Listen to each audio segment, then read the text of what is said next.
Voy a contarte un secreto. Pero primero, tienes que prometerme que no te vas a reír. Este tema sigue siendo incómodo para mí, así que apreciaría mucho que me entiendas. ¿Tenemos un trato? Cuando tenía 5 años, vi una película que ningún niño debería ver. No recuerdo mucho en cuanto a las circunstancias en las que la vi, salvo que fue en la casa en la que mi familia vivía, de noche, con la televisión siendo la única fuente de luz. La película era animada, y mostraba crueldad animal, muerte y desmembramiento. Las escenas eran surreales y terroríficas y me marcaron profundamente. Por muchos años, la única escena que podía recordar claramente era cuando un hombre malvado estaba ahogando a una familia de gatos en un río. Tuve pesadillas por esa escena por varios años. Recuerdo que ocurría poco después del inicio de la película y era seguida por varias otras escenas surreales y perturbadoras. Recuerda tu promesa, porque esta es la parte a la que me refería. Nunca le conté a nadie sobre lo que vi, pero el nombre de la película era conocido: Los Aristogatos.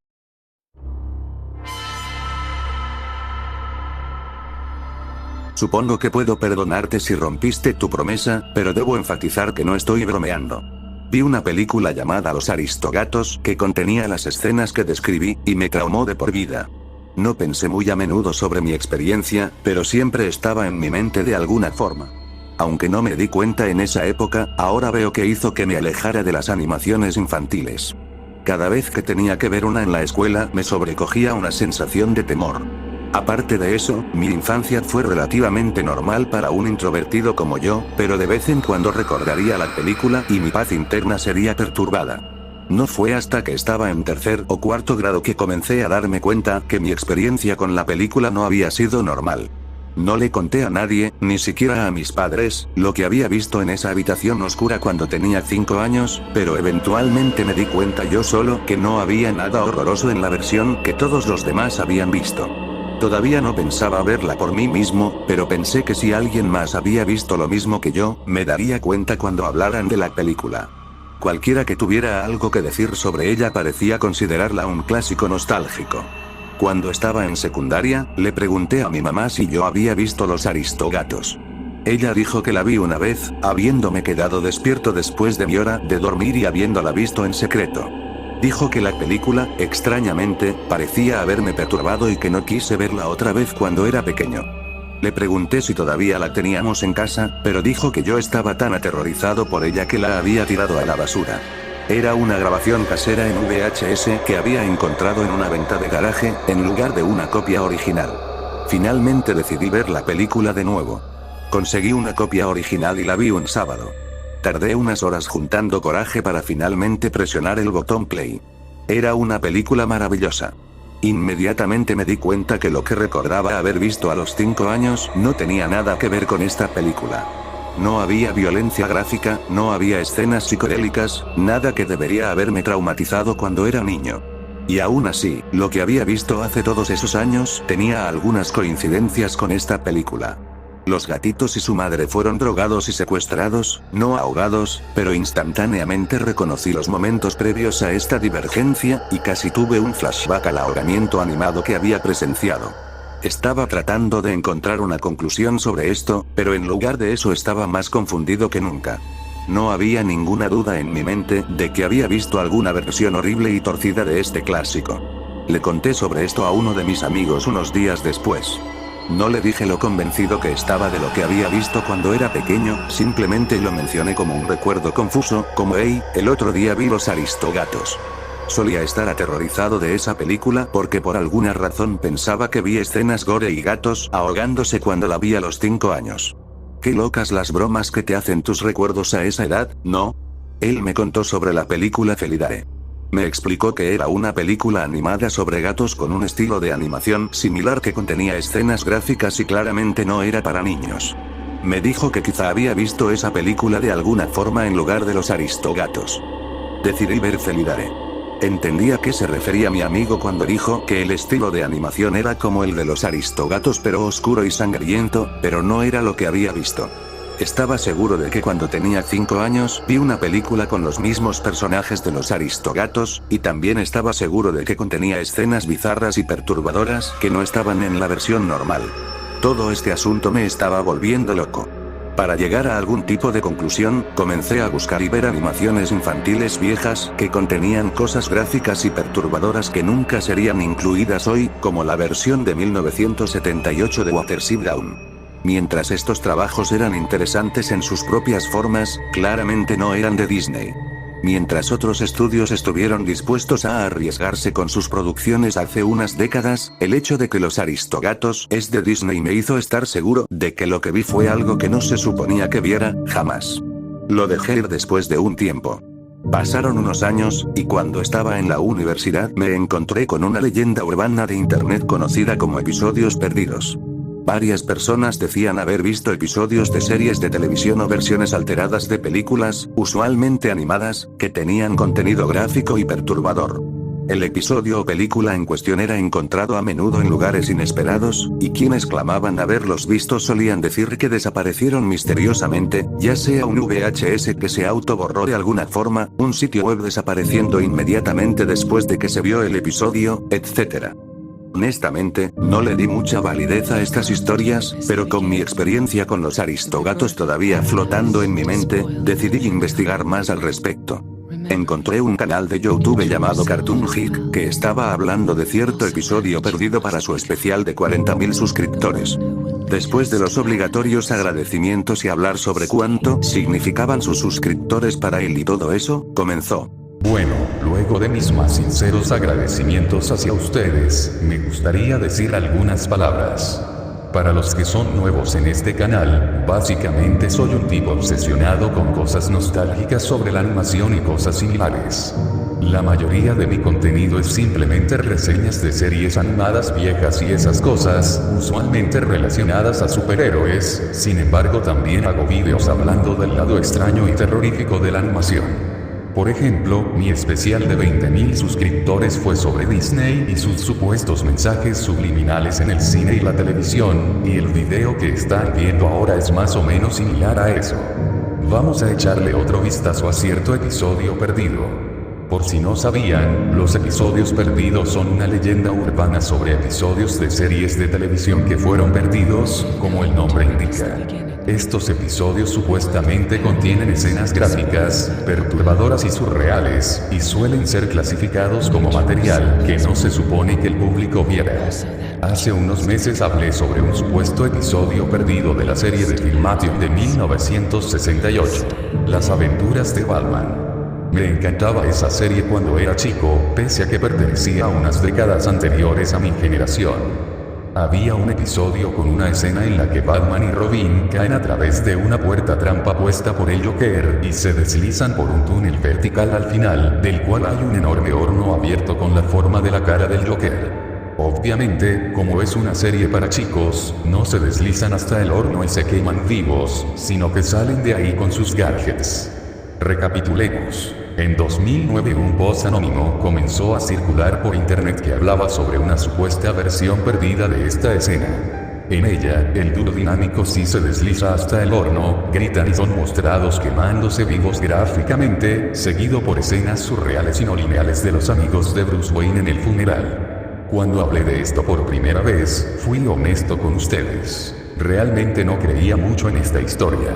Me gusta tener una mentalidad abierta en mis videos, pero ciertos aspectos del post me hicieron decir que esto era probablemente falso, como cuando la cinta se autoborró convenientemente después de que el posteador anónimo la viera. Pero desde entonces he recibido muchos comentarios y correos electrónicos hablando sobre cómo supuestamente este episodio perdido ha sido subido a internet. Naturalmente muchos de ustedes ya están diciendo que esto es falso, pero este tema ganó la votación para este especial, así que vamos a averiguarlo. Luego de un poco más de preámbulos, el video se fue al supuesto episodio perdido, en la parte en la que Batman y Robin están deslizándose al horno. Todas las partes donde ellos usan sus gadgets para escapar fueron quitadas, y cuando ambos estaban cercanos al horno, la pantalla se llenó de fuego, y dos gritos de mala calidad se escucharon. Luego de eso, se vieron algunas escenas extrañas y abstractas, pero parecían ser escenas de otros episodios con efectos visuales aleatorios. Cartoon Head volvió. Bien, para empezar, Batman y Robin mueren fuera de cámara, lo cual claramente no es lo que pasaba en el post del episodio perdido que fue compartido por ahí. Básicamente usaron las llamas de un poco antes en la escena y las pusieron encima para hacer de cuenta que Batman y Robin murieron, añadiendo un grito de mala calidad. Las escenas surreales que siguen son simplemente escenas de la serie con varios efectos visuales aplicados. Podría haber hecho algunos yo mismo. Así que, pese a que está bastante bien hecho, es claro que este es un simple proyecto fan inspirado por el post anónimo. Voy a clasificar a este mito de animación como desaprobado por ahora. Analizó un poco más el clip, antes de terminar el video con algún tipo de sorteo promocional. Lo que realmente llamó mi atención fueron los comentarios. Había algunas personas insistiendo en que el episodio perdido era real y que lo habían visto con sus propios ojos. Le envié un mensaje privado a una de esas personas. Le pregunté si realmente había visto el episodio y cuáles habían sido las circunstancias. Respondió en menos de una hora. Sí, estaba en la escuela de verano y durante el recreo fui a la habitación de atrás de la biblioteca para estar solo. Puse un VHS de la serie que estaba ahí y lo vi. Honestamente, no me perturbó mucho porque mis padres me dejaban ver películas de terror para adultos, pero sí, esto es real. Le pregunté si sabía algo sobre el fenómeno de los episodios perdidos, pero me dijo que no. Investigué por mi cuenta. Había varias historias sobre episodios perdidos flotando por internet, mayoritariamente sobre series infantiles, pero muy pocas eran creíbles.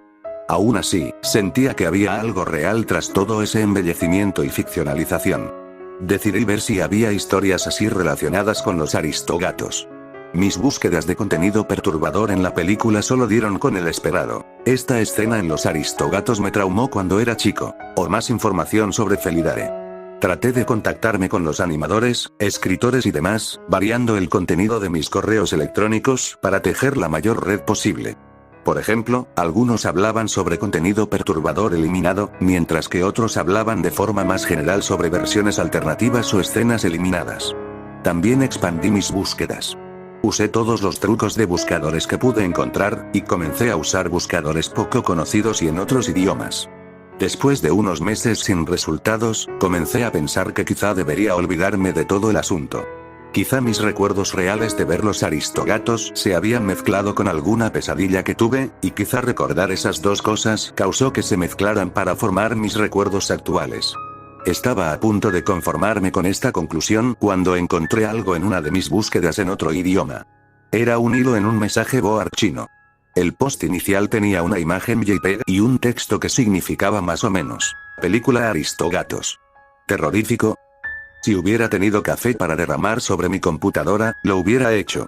La imagen me quitó cualquier esperanza de dejar de lado mis recuerdos como una simple pesadilla traumática. Era un fotograma de la versión torcida de los Aristogatos que había visto, y si bien no recordaba esa imagen en particular, cuando la vi la recordé, y más recuerdos volvieron a mí, todavía difusos pero definitivamente reales. Estaba convencido más que nunca de que la versión violenta de la película era real. La imagen mostraba al gatito negro, Berlioz. Su cara casi llenaba el marco de la imagen, y sus ojos estaban bien abiertos y aterrorizados, con venas rojas palpitando y su pelaje erizado como si estuviera cargado de electricidad. La imagen en sí no era más impactante que el fanart grotesco que tienen muchas series y películas, pero a diferencia de eso sabía que esta imagen tenía alguna historia siniestra detrás, y por eso me perturbó como ninguna otra lo había hecho. El hilo solo tenía unas cuantas respuestas, las cuales eran cortas y no daban más información sobre la imagen. Usé el traductor de Google para preguntarle al posteador más información sobre la imagen, pero nunca me respondió. Hice una búsqueda en reversa de la imagen, pero no obtuve resultados. Sin embargo, unas semanas después recibí una respuesta a uno de los correos que envié a los involucrados en la película. El correo en cuestión era uno de los que apuntaba más hacia la realidad de lo que había visto cuando era chico. La respuesta era corta, pero me dio nuevas esperanzas de encontrar más pistas. Disculpa por tardarme en responder, pero leí detenidamente tu mensaje, y si viste lo que creo que es a lo que te referías, tenés que investigar sobre Lost Media Group.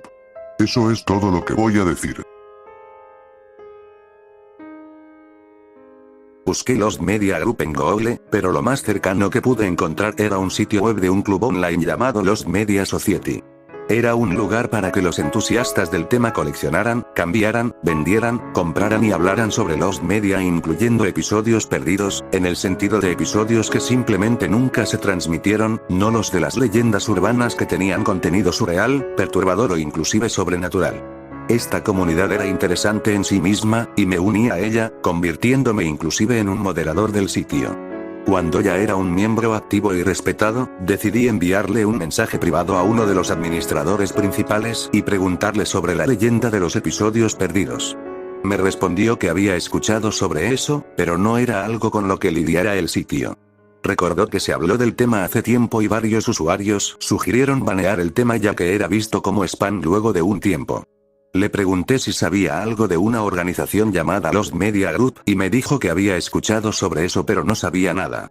Me sugirió que contactara a cierto otro administrador que sabía más sobre ello. Me contacté con ese administrador y respondió en menos de una hora. Me contó que el Lost Media Group era la organización detrás del fenómeno de los episodios perdidos. Según él, no solo hacían versiones alternas de películas y episodios de series de televisión, sino que también alteraban otras cosas, como historietas y videojuegos. Dijo que no sabía mucho más aparte de que algunos coleccionistas de Lost Media estaban dispuestos a pagar grandes sumas de dinero por un trabajo auténtico de este grupo, y que antes de que la Lost Media Society baneara la leyenda de los episodios perdidos, algunos coleccionistas habían preguntado sobre ellos en el sitio. Le pregunté si me podía dirigir a algún coleccionista así, y me dijo que mi mejor opción era un ex-administrador que ya no formaba parte de la Lost Media Society. Me envió unos hilos archivados de este administrador preguntando sobre el tema, y me dio su correo electrónico. Le envié un correo al ex-administrador preguntándole sobre su interés en los episodios perdidos, y también le pregunté si sabía algo sobre una versión perdida de Los Aristogatos. Pasaron unos meses sin respuesta. Durante estos meses investigué todo lo que pude sobre episodios perdidos. Me encontré con otro supuesto episodio perdido de los Picapiedras. La historia tras este episodio era muy similar a otras historias de episodios perdidos. Un episodio especial de la serie fue transmitido en un canal de televisión que normalmente estaba sin uso y tenía contenido sangriento y surreal. La diferencia principal entre esta historia y las otras es que esta tenía una fuente externa bastante creíble. El post original del foro tenía el link de un artículo de noticias local archivado digitalmente de 1979. La Comisión Federal de Comunicaciones había recibido quejas de docenas de personas que clamaban haber visto el episodio. Las quejas venían de la región del lago Cabetogama de Minnesota, y la mayoría venían de lugares turísticos del lago. El incidente era conocido localmente como la transmisión Cabetogama. Decidí que lógicamente el siguiente paso era contactar a la FCC para obtener más detalles. Me respondieron en menos de una semana diciendo que no podían darme más información, así que decidí tomar otra ruta. Uno de los lugares turísticos del lago que había estado más involucrado con el incidente seguía operando. Me tomé unas vacaciones del trabajo y unas semanas después estaba en camino al lago Cabetogama. La ensenada de Clegg era una colección de 15 cabañas, un bar-restaurante, y un pequeño muelle con botes en alquiler. Había alquilado una cabaña y planeaba quedarme por 2 semanas. Era un lugar lindo en el que quedarse. Pasé unos días pescando y viendo atracciones locales. Me encontré con un grupo de visitantes que venían al lago todos los años. Fuimos en varios viajes en bote antes de animarme a preguntarle al más viejo de ellos sobre la transmisión Cabetogama. Oh, eso es gracioso. De hecho me perdí todo eso. Ocurrió una semana antes de que viniera en el verano del 79. Escuché mucho sobre ello. Pregúntale a Ed, estaba ahí. Se refería a Ed Clegg, el fundador y propietario de la ensenada de Clegg. Había pensado en preguntarle, pero quería conocer a los locales primero. Sin embargo, sentí que estaba siendo demasiado cauteloso y seguí el consejo del hombre. El señor Clegg tenía casi 80 años, pero tenía buena memoria. Le gustaba contar historias y aproveché eso iniciando una conversación con él preguntando sobre la historia del lago. Estuvimos hablando unas horas antes de que yo mencionara la transmisión Cabetogama. ¿Para qué quieres saber sobre eso?, me preguntó, aparentemente desconcertado. Le dije que había leído sobre ello en internet y lo que decía la historia. Se encogió de hombros y dijo, bueno, eso es lo que pasó. No hay mucho más que decir. Le pregunté si había visto el episodio y me dijo que había visto el final de la transmisión después de que le dijeran lo que estaba pasando.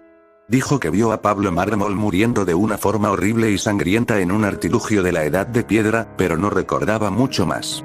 No quería seguir hablando de ello mucho más, pero me aseguró de que el incidente era muy real. Ponderé sobre lo que había averiguado en el camino a casa. Me había quedado con más preguntas que respuestas, y no me había acercado más a encontrar la versión perdida de los Aristogatos. Cuanto más averiguaba, más preguntas surgían. ¿Acaso la versión perturbadora de los Aristogatos que había visto estaba conectada a la transmisión Kabetogan o al supuesto episodio perdido de las aventuras de Batman, o estaba haciendo conexiones donde no habían? ¿Acaso esa persona en YouTube que me dijo que vio el episodio perdido de las aventuras de Batman me estaba troleando, o realmente lo vio? Seguramente todos estos testimonios no eran coincidencia, pero no había explicación alguna de la existencia de estos episodios perdidos. Mientras le daba vueltas a toda esta información en mi mente, no me di cuenta del auto detrás de mí hasta que le dio a mi parachoques. Caí en una zanja cuando me chocó y el otro auto se fue sin detenerse. No estaba herido, mi airbag ni siquiera se había salido de su lugar, pero me quedé ahí en shock por varios minutos. Cuando por fin me tranquilicé, llamé al 911 y les dije mi ubicación, basándome en el marcador de kilómetros más cercano. Pasaron 45 minutos antes de que un oficial me encontrara. Le conté a la policía lo que me pasó, pero no pude darles detalles como el color o la patente del auto que me chocó. No les conté sobre lo que había estado investigando o sobre mi sospecha de que el incidente tenía que ver con mi investigación de la transmisión Kabetogan. Pese a esta experiencia, decidí investigar un poco más. Esto se estaba poniendo serio y necesitaba saber a qué me enfrentaba. Tenía un conocido en el FBI que le debía a mi familia un favor.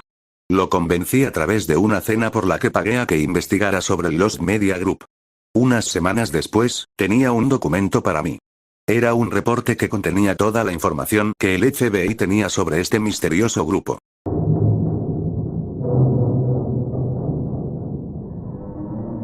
La información que tiene el FBI sobre el Lost Media Group es tan poca, que sugiere que el grupo realmente no existe. Este reporte asume su existencia con fines investigativos, pero la mayoría de su información es más especulación que hecho.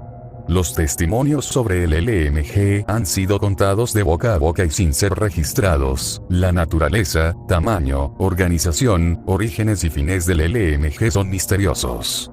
Se dice que es una organización multinacional involucrada en múltiples industrias del entretenimiento y es más activa en ciudades con grandes concentraciones de compañías de las mismas, como Los Ángeles, Nueva York, Atlanta, Toronto y Tokio. Se es miembro solo por invitación, y se rumorea que entre sus miembros hay ejecutivos poderosos del mundo del entretenimiento.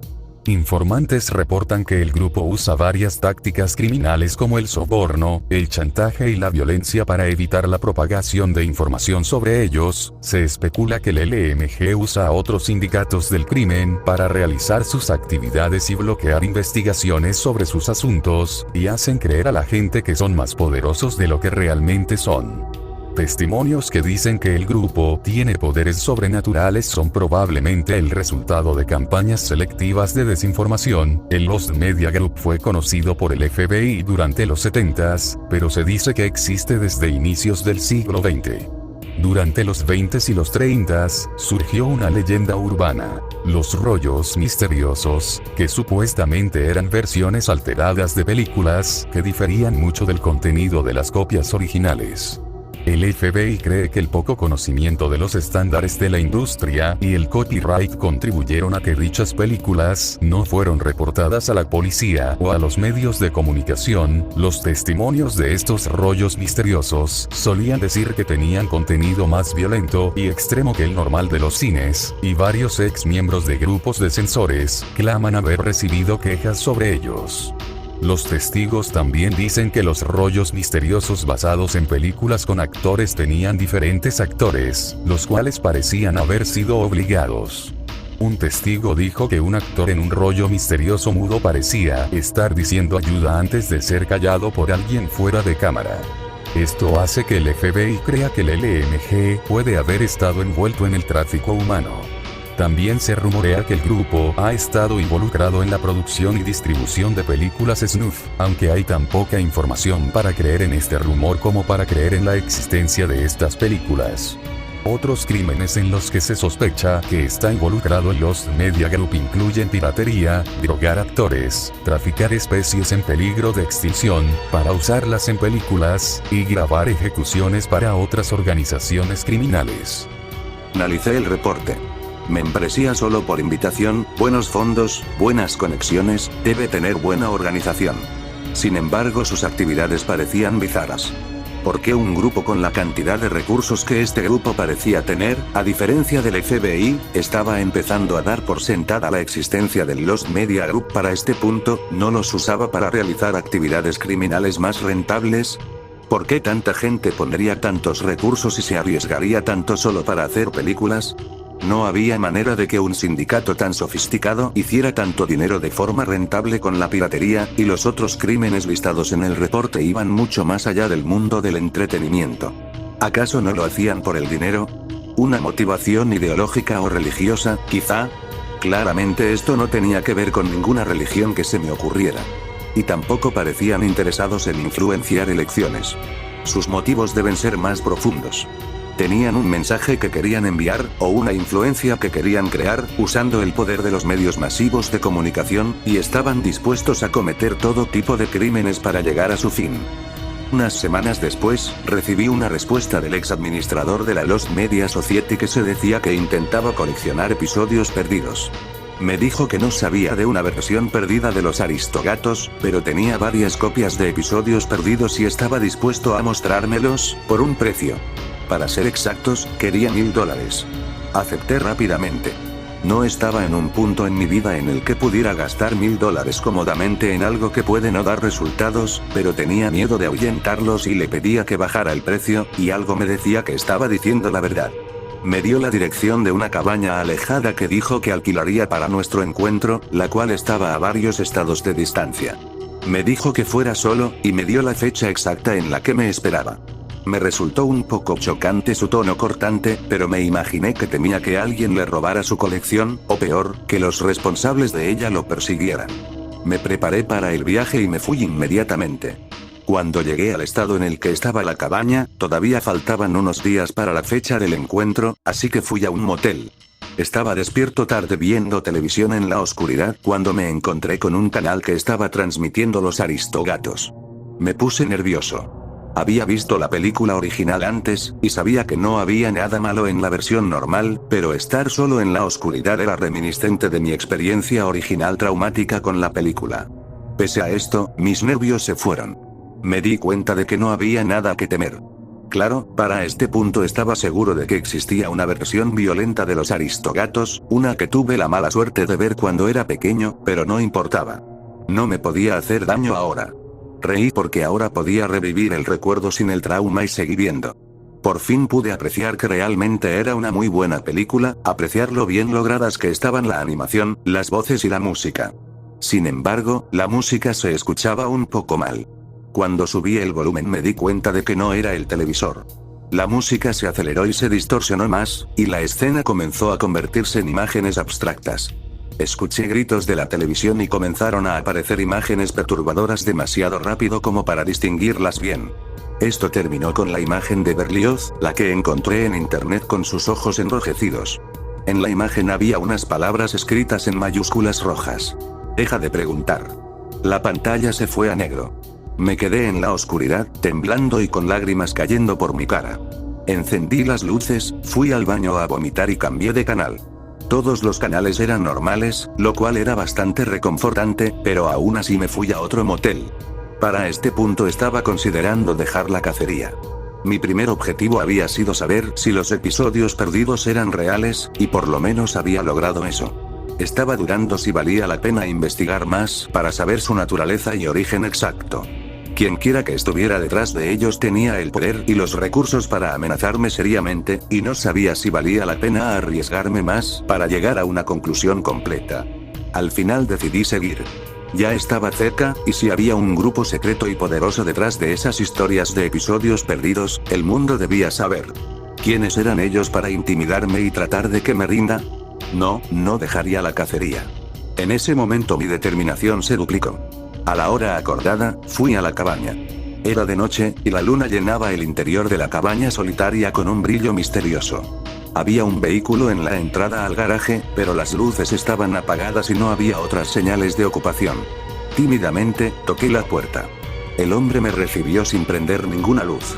Por su propia seguridad no voy a describirlo salvo por el hecho de que parecía ser un cuarentón. Veo que hablabas en serio. ¿Tienes el dinero? Le di la billetera llena de dinero. Él prendió una lámpara para contar el dinero, y luego me indicó que lo siguiera a otra habitación. Cerró la puerta detrás de él antes de prender la luz. La habitación tenía un techo alto y cuadros de la naturaleza en las paredes, junto con una estantería de libros viejos que claramente estaban ahí como decoración. Centrado en una de las paredes estaba un gran televisor de plasma. Había mucho espacio, pero el hombre solo había puesto algunas sillas y bolsas plásticas de almacenamiento en el piso. Aquí está mi colección. No es muy grande, pero es muy difícil encontrar estos ítems en cualquier otro lado. Perdón por cobrarte tanto, pero tienes que darte cuenta que me estoy arriesgando mucho mostrándole esto a un extraño, así que tienes que hacer que valga la pena. Temblé con anticipación. Por fin, iba a tener respuestas concretas. Como dije en mi correo, nunca había oído de una versión de los Aristógatos hecha por esas personas, pero por cómo la describiste, creo completamente en que la viste. Suena como algo que ellos harían. ¿Ellos, te refieres al Lost Media Group? Pregunté. Sí. Ellos estarían tras esa cosa que viste, y también tras ese episodio perdido de Batman si es que existe, aunque no he logrado encontrarlo, pero nuevamente, no me sorprendería. No sé cuál es su objetivo haciendo estas cosas, pero son muy interesantes así que las colecciono. Le pregunté si me podía dar algunos de sus contactos, pero se negó. Solo le doy esa información a amigos de confianza, y si fueras uno de todos modos te haría pagar más de lo que podrías costearte. Por favor, no me preguntes eso de nuevo. Tienes suerte de que siquiera esté de acuerdo en mostrarte mi colección. Me abrumó un poco su tono, así que simplemente asentí, y entonces fuimos a lo nuestro. Abrió una de las bolsas y sacó una videocasetera junto con un VHS que tenía escritas las palabras Pantera Rosa en marcador negro encima de una etiqueta blanca. Conectó la videocasetera, insertó la cinta y la reprodujo. Era un episodio de la famosa serie animada La Pantera Rosa. Su nombre era 40 tonos de rosa, lo cual asumí que era un chiste, refiriéndose al dicho de que Irlanda tiene 40 tonos de verde, ya que este era un episodio con temática del Día de San Patricio. Ocurría en una tierra verde que, si bien no era señalada específicamente como Irlanda, obviamente se suponía que era la Isla Esmeralda o por lo menos alguna tierra celta mágica genérica. El episodio consistía en la Pantera Rosa tratando de robarle un recipiente lleno de oro a un duende, o más bien, al recurrente personaje blanco, bajito y con bigote disfrazado como uno. Mientras la Pantera Rosa caminaba sobre un arco iris como si fuera un puente, una nube de tormenta hizo que desapareciera. Se cayó, y se escuchó un crujido escalofriante. Se mostró a la Pantera Rosa desangrándose en el suelo, con sus huesos expuestos. Entonces vio el recipiente del duende y se arrastró hacia él. Pese a sus heridas, una sonrisa se dibujó en su cara. Mientras espiaba dentro del recipiente, el duende apareció detrás de él y lo empujó adentro del recipiente, cerrando una tapa y cocinándolo vivo sobre un fuego. El episodio terminó con el sonido de la Pantera Rosa gritando.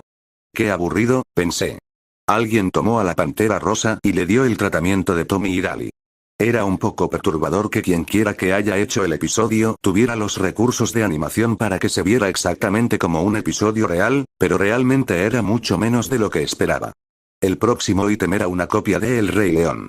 Esta vez era una copia original con caja. El hombre me dijo que la película en sí era normal, pero que al final de la cinta había un corto animado especial con propiedades psicodélicas. Me advirtió que la experiencia sería mucho más intensa que la cinta de la Pantera Rosa y hasta me preguntó si tenía problemas del corazón. Pese a sus advertencias, insistí en verlo. Se negó a adelantar la cinta, diciendo que quería evitar que su calidad se deteriorara pese a que tenía el material archivado digitalmente. Después de los créditos, había algunos extras, entre ellos algunos cortos animados que nunca había visto antes. Cuando apareció el nombre de un corto llamado El León, el hombre pausó la cinta y me preguntó nuevamente si estaba seguro de verlo. Asentí, y lo reprodujo. El corto mostraba lo que aparentemente era una versión de Scar, pero el estilo artístico era completamente diferente. Era una animación 2D, pero de alguna forma era más realista que la animación de Pixar. No era realismo como el del CGI, pero había tanto esfuerzo y detalle puesto en el personaje que daba la impresión de realismo mientras seguía siendo paradójicamente fantástico. El clip mostraba a Scar caminando en un fondo blanco antes de detenerse para mirar al espectador. La cámara comenzó a acercarse a su cara y sus ojos comenzaron a tener un brillo rojo. Se empezó a escuchar música de jungla amenazante. De la nada, me puse nervioso. Una mueca apareció en la cara de Scar, una que hace un depredador antes de atacar. Su boca se abrió, mostrando filas de dientes afilados. Su cara se arrugaba con un patrón consistente con la cara que hace un león antes de atacar. Mis nervios se convirtieron en terror. Mi mirada estaba fija en la pantalla. Sabía que era solo una animación, y que inclusive si no lo era el león no podía llegar a mí, pero estaba paralizado como si estuviera viendo un depredador real. Estaba en un trance, uno que no se rompió hasta que Scar saltó y grité por mi vida. Seguí gritando hasta que el hombre me sacudió. Perdón por eso, dijo, pero te lo advertí. Cuando me calmé, pregunté cuál era el siguiente ítem. Me miró con una mirada confundida, como si esperara que me rindiera y me fuera después de la última cinta, pero se encogió de hombros y sacó la siguiente. Era otro VHS casero etiquetado como Super Bowl 2000. Esta cinta no te va a hacer nada como la anterior, pero es perturbadora por lo que muestra. De hecho te voy a decir qué es. Esta cinta muestra un disturbio que no ocurrió. Si no sabías, no hubo un disturbio deportivo en el Super Bowl del año 2000, ciertamente no en el estadio. Pero la cinta muestra eso. Nuevamente, el hombre se negó a adelantar la cinta hasta la parte interesante para preservar su calidad. En el tercer cuarto, un árbitro hizo una sanción que no le gustó a los fans de los Titans, y alguien tiró una botella de cerveza. Más gente comenzó a tirar cosas y eso se convirtió en un disturbio en el que espectadores entraban a la cancha y se atacaban entre sí. Podías ver a la mayoría de la multitud evacuando el estadio mientras que un pedazo pequeño pero determinado de ella comenzó a vandalizar el lugar y tener peleas esporádicas. No había comentario en este punto, solo grabaciones de las diversas cámaras del estadio. Después de 20 minutos del disturbio, la cinta terminó. Esta cinta no me aterrorizó como la anterior, de hecho el disturbio no había sido tan malo comparado a otros disturbios deportivos que había visto, pero me pareció perturbadora en un nivel más profundo. El hecho de que pudieran alterar una grabación de un evento deportivo para que muestre algo que claramente no pasó me aterrorizó. Solo podrían haberlo hecho en una de dos formas. Con técnicas de edición mucho más avanzadas que lo conocido públicamente, o con algún tipo de magia. Aún así, pedí el siguiente ítem. El hombre dijo que era el último. Esta vez, era un videojuego plug and play. El hombre explicó que el Lost Media Group solía meterse en otros medios, aparte de las películas y la televisión, y que en particular hacían muchos videojuegos perdidos, aunque este había sido el único que logró adquirir. El juego estaba etiquetado como Pokémon Negro Carbón. Recordé escuchar que Nintendo planeó hacer un juego plug and play de Pokémon que fue cancelado, pero no recordaba si ese era el título. La cosa era negra, y tenía una imagen blanca de Pikachu con una mirada amenazante. No voy a dejar que juegues esto. Yo mismo no lo voy a volver a jugar jamás. Esta cosa es peligrosa. Puedes examinar el hardware. Lo tomé y lo examiné. Al inspeccionarlo noté que había una fisura en el pad de control. Mucha fuerza había sido aplicada para hacerla. Entonces noté que parte del plástico estaba quemado, derretido. Miré al hombre. Me devolvió una mirada de entendimiento de que no había nada más que se necesitara decir. Le devolví el juego. El hombre dijo algunas formalidades de despedida, puso su mano sobre mi hombro, y me llevó agresivamente a la puerta, cerrándola detrás mío. Nunca vio mi cámara. Durante el corto de El León, logré sacar una foto digital de la pantalla de la televisión cuando el hombre no estaba viendo, y la guardé antes de ser hipnotizado por la animación. Mejoré la calidad de la foto y la estudié. Seguía siendo atemorizante inclusive sin las propiedades psicodélicas del corto animado. Nuevamente, pese a ser una animación, tenía tanto detalle y realismo que parecía más viva de lo que pensé que una animación podía. Investigué sobre estilos artísticos y de animación, y aprendí que esta técnica era conocida como hiperrealismo, un estilo utilizado para dar mucho detalle y realismo usando métodos artísticos tradicionales. Algunas piezas de este género eran casi indistinguibles de fotografías reales. El león no era tan realista, podías notar que era una animación, pero de alguna forma era tan visualmente impactante como la foto real de un león. Seguí con la investigación buscando gente que supiera sobre esta forma de arte. Me concentré en unos cuantos académicos y animadores, y les envié correos con la imagen del león. Obtuve una respuesta de un experto que dijo que el estilo le recordaba a Johann Strobl, un artista y animador austríaco que se mudó a Estados Unidos en los 30. Trabajó brevemente para Disney antes de empezar su propio estudio de animación. Era conocido por su acercamiento bizarro y deconstruccionista a la animación y había comenzado su propio movimiento anti-arte. Los animadores entrenados en su estudio producían sus propios trabajos bizarros, los cuales solían tener contenido grotesco y violento, pese a que el público objetivo del estudio eran los niños. El correo continuaba explicando que Strobl se obsesionó cada vez más con la magia y el ocultismo durante su carrera. Se volvió menos y menos funcional hasta que su estudio tuvo que cerrar por bancarrota. Curiosamente, el estudio solo producía una pequeña cantidad de animaciones originales. Aparentemente, los animadores habían estado mucho tiempo tomando los trabajos de otros estudios, principalmente Disney ya que era el único estudio grande en esa época, y alterándolos para que fueran surreales y perturbadores.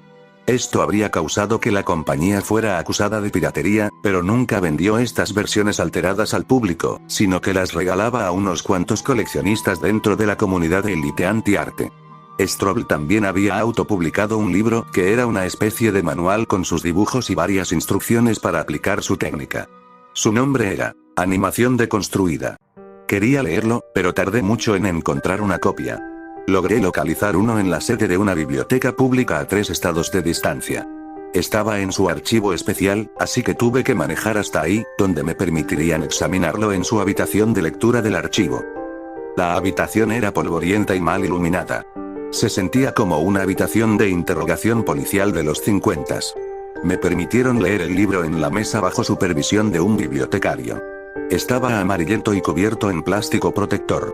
Era lo suficientemente corto como para leerlo en una hora. Strobl no era tan bueno escribiendo en inglés como lo era dibujando, así que el hecho de que el libro fue autopublicado se notaba gracias a los numerosos errores de ortografía. Había más o menos una docena de dibujos en el libro, todos en su estilo hiperrealista. Nuevamente, no eran fotorealistas como los trabajos de otros artistas del género, pero tenían un nivel de detalle y perspectiva que los hacía ver vivos de todos modos. Ninguno hizo nada paranormal o nada por el estilo, pero hubo uno que realmente me atemorizó. Era una serpiente, una cobra, mostrando sus colmillos con una mirada amenazante en sus ojos. ¿Vieron cómo hay cuadros de gente con los ojos pintados de tal forma que da la impresión de que te siguen cuando lo ves de distintos ángulos? Bueno, este dibujo no hacía eso, pero hacía algo similar que hacía parecer que los ojos de la serpiente se salían de la página. Sentí como si la serpiente fuera a saltar y hundir sus colmillos en mi brazo. No tuve una experiencia como la de la animación El León, pero aún así fue surreal y enervante. Además de las secciones sobre técnicas artísticas, Strobl incluyó de manera azarosa a través del libro una serie de críticas sobre el estado de la animación. Un blanco frecuente de sus críticas era Walt Disney, al cual describía como un bufón amateur que estaba impidiendo que el medio de la animación llegara a su verdadero potencial. El autor continuaba enfatizando la necesidad de ser desafiante en la animación, y estar dispuesto a empujar tabúes sociales. Le devolví el volumen al bibliotecario. No había descubierto nada que pudiera ayudarme en mi búsqueda de la versión perdida de los Aristogatos, pero por lo menos había aprendido más sobre la filosofía del hombre que quizá haya estado tras todo esto. Mi siguiente paso era visitar el estudio de Strobl, lo cual significaba otro viaje a través del país. Me pregunté cuánto dinero habría gastado en gasolina para el final de mi búsqueda. ¿Realmente era más barato que volar? Por lo menos el estudio seguía en pie, aunque anticipaba que cualquier cosa interesante habría sido robada hace décadas. Aún así, mantuve mi esperanza mientras me estacionaba en el estacionamiento de un shopping.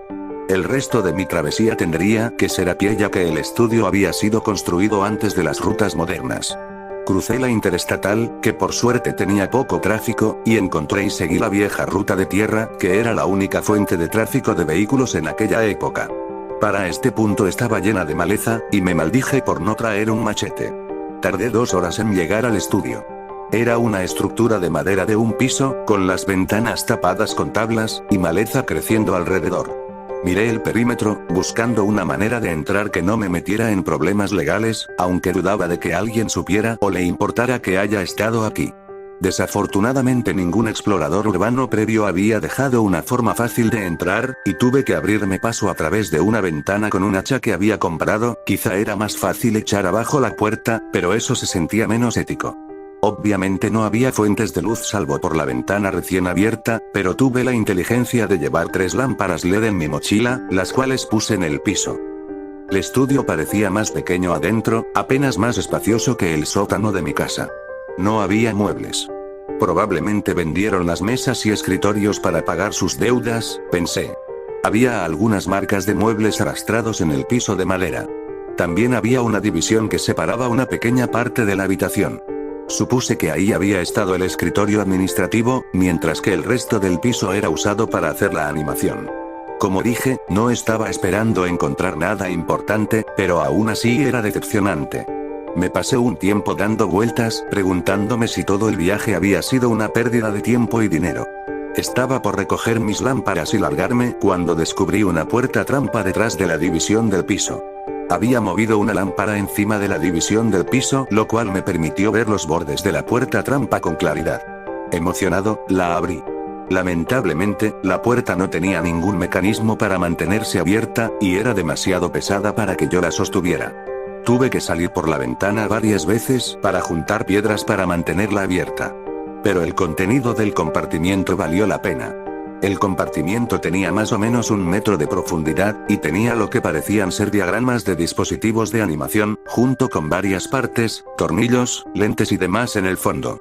Los estudié con fascinación, pero no pude entender nada.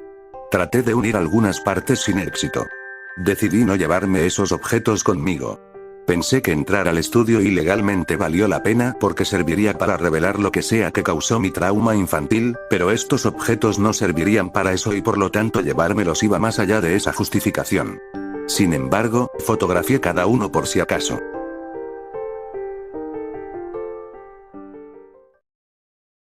No pasó nada durante los próximos meses. Nuevamente sentía que estaba en un callejón sin salida. Me tomé un descanso y me ocupé de las obligaciones de la vida. Acababa de dejar la búsqueda de los episodios perdidos atrás y sentirme satisfecho cuando recibí un correo electrónico con el nombre, lo que estuviste buscando.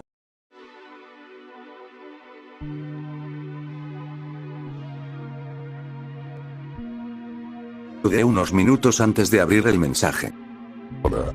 Si quieres respuestas, encuéntrame en este lugar en esta fecha. Mi corazón se aceleró. Este correo no era de ninguno de los correos que había contactado anteriormente. Instintivamente sentí que estaba por obtener una conclusión, y estaba súbitamente aterrorizado. Probablemente más que en cualquier punto de mi travesía, más que cuando fui chocado y sacado de la ruta, más que cuando fui hipnotizado por un león animado, más que cuando fui amenazado a través de la televisión en la habitación de un motel. Mis manos se sacudían tanto que apenas podía usar el teclado para abrir una nueva pestaña y buscar la dirección. Era el estacionamiento vacío de un edificio abandonado hace años. Visto desde Google Maps, el lugar se veía un poco intimidante, pero estaba a una distancia cómoda para ir manejando, lo cual me aterrorizó todavía más, al darme cuenta de que quien me envió el correo sabía en qué ciudad vivía. Aún así, me tomé el día libre en el trabajo en la fecha especificada, y estuve muy nervioso hasta que llegó, apenas pudiéndome concentrar en mi trabajo, y conduje hasta el estacionamiento 3 horas antes de la hora, estacionando mi auto en la calle como era usual en el vecindario. Era un día soleado de primavera, y el viento me incomodaba pese al clima cálido. Cada auto que pasaba me asustaba, sobre todo los que parecían bajar la velocidad. Sentía una enorme necesidad de irme cuando la hora especificada se acercaba. Cuando el auto se detuvo en el estacionamiento en la hora especificada exacta, me sorprendió ver a una mujer salir de él. Era pelirroja y parecía estar iniciando sus 40s. Tenía puesta una chaqueta negra de cuero. Ella sonrió ligeramente. Hola, me puedes llamar Katy. Soy del grupo que has estado buscando. La saludé ligeramente. No se veía amenazante. Me costaba imaginar que la poseyó para unirse a una organización como el Lost Media Group, pero tenía otras cosas de las que preocuparme. No te preocupes, esto no es una emboscada. Me aseguró, viendo mi miedo. Si hubiéramos querido hacerte una, ya lo habríamos hecho. ¿Entonces qué quieres? Pregunté. Queremos que dejes de investigar sobre nosotros. Y para lograr eso convencí a los jefazos que me permitan mostrarte lo que estuviste buscando para que tú y nosotros podamos dejar esto atrás. ¿Refieres a la versión perdida de los Aristogatos? Le pregunté. Ella asintió. Por razones de seguridad, no podemos simplemente dártela. Lo mejor que pude acordar fue que puedas verla bajo supervisión en uno de los cines abandonados que usamos para funciones privadas de nuestros trabajos. Estamos por dejar esa ubicación de todos modos, y demás está decir que no deberías ni pensar en decirle a la gente que estuvimos ahí. Sentí y gruñí. Si significaba obtener por fin respuestas, estaba dispuesto a aguantar un poco más de mierda. Espero que tengas todo el día libre, porque el cine está a varias horas de distancia. Sentí otra vez, sospechando que ella ya sabía la respuesta. Subimos a su auto y se fue del estacionamiento. Estuvimos en silencio por 1 hora más o menos.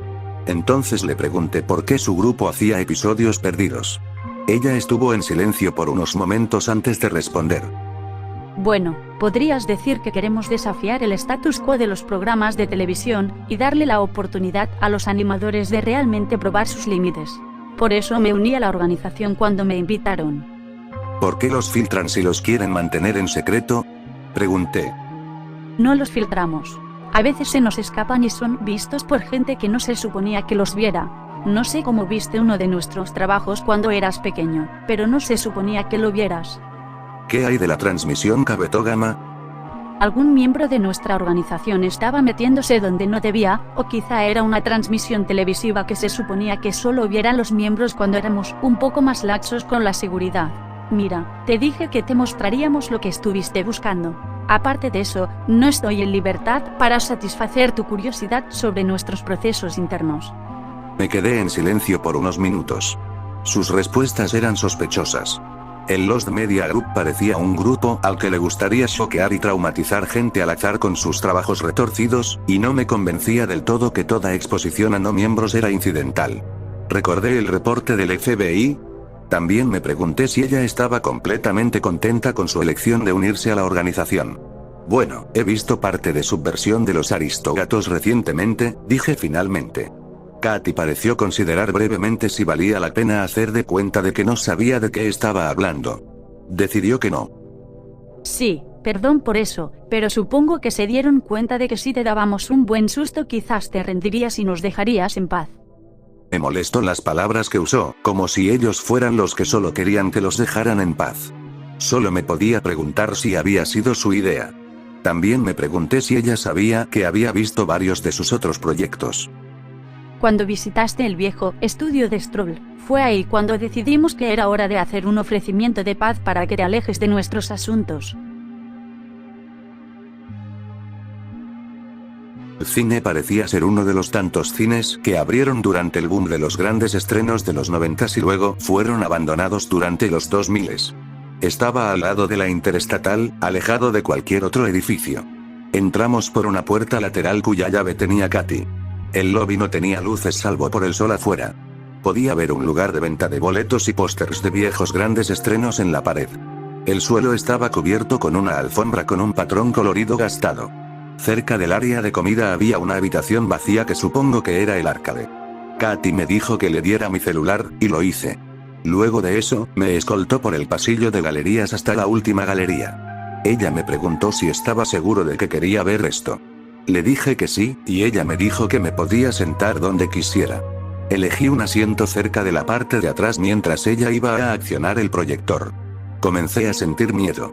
Estar sentado en esa galería oscura y abandonada era reminiscente de estar en la oscuridad viendo los Aristogatos hace todos esos años, pero ahora todo el espacio extra lo hacía todavía más ominoso. Cuando la película empezó, inmediatamente me di cuenta de que el audio estaba mal. Sonaba de baja calidad. Aparte de eso, la película fue normal hasta la parte en la que el mayordomo decidió sacarse de encima a los gatos. En lugar de drogarlos y abandonarlos como en la película normal, los ahogó en el río. Todo fue cuesta abajo desde ahí. Súbitamente, yo era un niño de 5 años otra vez, viendo cómo personajes eran mutilados, decapitados y quemados, todo mientras eran aplicados efectos visuales y de audio extraños. Una escena particularmente choqueante mostraba una grabación real de gatos atacando y matando a un hombre. En tiempo real, se dibujaron líneas sobre la escena, cubriéndola en boceto hasta que se convirtió en una versión completamente animada de sí misma. Estaba hecho con tal perfección de técnica que estaba seguro de que Stroll debió haberlo hecho él mismo. Eventualmente recuperé la compostura y logré ver el resto con calma. No era placentero, pero estaba aliviado de finalmente dejarlo atrás. Cuando terminó, creo que tenía lágrimas en mis ojos. Katy me llevó de vuelta al estacionamiento vacío, y para cuando llegamos ya era de noche. Antes de que saliera del auto, me habló una última vez. Escúchame, encontraste lo que buscabas. Y ahora que lo hiciste, tienes que dejarlo ir. Me arriesgué mucho llevándote detrás de escena por ese breve momento. Si sigues buscando información sobre nuestra organización, tendremos que tomar medidas más drásticas. Nos despedimos, y ella se fue en su auto. Por años mantuve mi promesa de no decirle nada sobre nuestro encuentro a nadie. Sin embargo, recientemente lo he estado reconsiderando. Hace unos días, un individuo en internet se contactó conmigo preguntándome si sé algo sobre episodios perdidos. Dice haber visto uno cuando era pequeño y está buscando llegar a una conclusión sobre su experiencia. Estoy debatiendo conmigo mismo si vale la pena revelarle el secreto, o si sería mejor convencerlo de que se lo imaginó todo.